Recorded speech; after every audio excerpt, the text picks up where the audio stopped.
25শে December সন্ধেবেলা আমি আমার বাড়িতে গেছিলাম, কারণ তার পরের দিন ছিল আমার বোনের বার্থডে। আর ওখানে গেলেই তো আমরা একটু গাড়িটা নিয়ে বেরোই। তো বেরিয়ে পড়েছি, আর দেখো এখানে আনন্দময়ী আশ্রমটা কত সুন্দর করে সাজিয়েছে লাইট দিয়ে। আর আমরা এখানে যাচ্ছি আমাদের পিএনটি কোয়ার্টারের কাছে, হাওড়া কার্নিভাল হচ্ছে। তো আমার বন্ধু ঠিক করেছিল যদি ওদিকটায় যাওয়া যায়। আর আমাদের যেতে একটু দেরি হওয়াতে আমরা পরে ঢুকেছি, আর ওরা গাড়ি করে এগিয়ে এসছিল। এসে মেলাটা মোটামুটি একটু ঘুরে নিয়েছে। আর এখানে দেখো এই দিকটায় এখন যাচ্ছি, এই দিকটায় পরপর সবকটা রাইডসগুলো বসেছে। তো এই মেলাটা হয় ঝিল পাড় যেটা, সেটাকেই তো এখন সুন্দরভাবে ডেকোরেশন করে সাজিয়ে গুছিয়ে এই জায়গাটা ইকো পার্ক করেছে। তো এই জায়গাটাতেই মেলাটা বসে। এখানে একটা বড় নাগরদোলা ছিল, যদিও আমি এই প্রথমবার গেলাম। আর এখানে সমস্ত দোলনা ছিল। এই দোলনাগুলো দেখে আমার বোনের খুব দুলতে ইচ্ছা করেছে হঠাৎ। তো ও দোলনাটার মজা নিক। আর এখানে তখন মারাত্মক ঠান্ডা লাগছিল, কারণ যেহেতু ঝিল পাড়। আর 25শে ডিসেম্বর তো মারাত্মক ঠান্ডা পড়েই ছিল।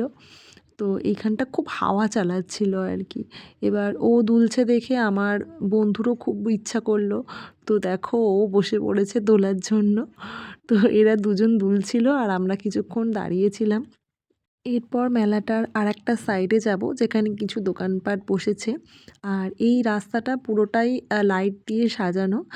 এই রাস্তাটা ক্রস করেই কিছু দোকানপাট বসেছে, সেদিকেই যাচ্ছি। আর আমার হাজব্যান্ডের এখানে একটু খিদে পেয়ে গেছিলো, তো ওকে বললাম তুমি খাও ফুচকা। তো এখান থেকে দোকানপাটগুলো শুরু হয়েছে। আর আমার বন্ধুর ব্যাগ কেনা তখন কমপ্লিট, কারণ ওই দিকটা একবার ঘুরে গেছে। আর দেখো এখানে লেখা আছে হাওড়া ক্রিসমাস কার্নিভাল। অনেকে এখানে ফটো তুলছে দেখলাম। এখানে একটা মাটির শোপিসের দোকান ছিল। আর এই দোকানটায় দেখলাম অনেক ঘর সাজানোর জিনিসপত্র বিক্রি হচ্ছিল। আর আমার বন্ধু এখান থেকে একটু হজমিগুলি টেস্ট করছিল, ও এখান থেকে হজমিগুলি কিনেওছে। আর দেখো এই দিকটায় বসেছিল সোনাঝুরির হাট, যদিও সেরকম সোনাঝুরির হাটের কিছু জিনিসপত্র চোখে পড়লো না। যাই হোক, এরপর বেরিয়ে যাচ্ছি। আর বেরিয়ে আমরা ঠিক করলাম একটু মোমো খাবো, তো সেই জন্য স্টেডিয়ামের দিকে গেছিলাম। কিন্তু ওখান থেকে তো মোমো পেলাম না। তো আবার পিএনটি কোয়ার্টারের কাছে এসেই এই আপ্যায়ন দোকানটা থেকে মোমো খেয়ে এখন বাড়ি যাচ্ছি। আর তোমাদের ভিডিওটা কেমন লাগলো জানিও। টাটা।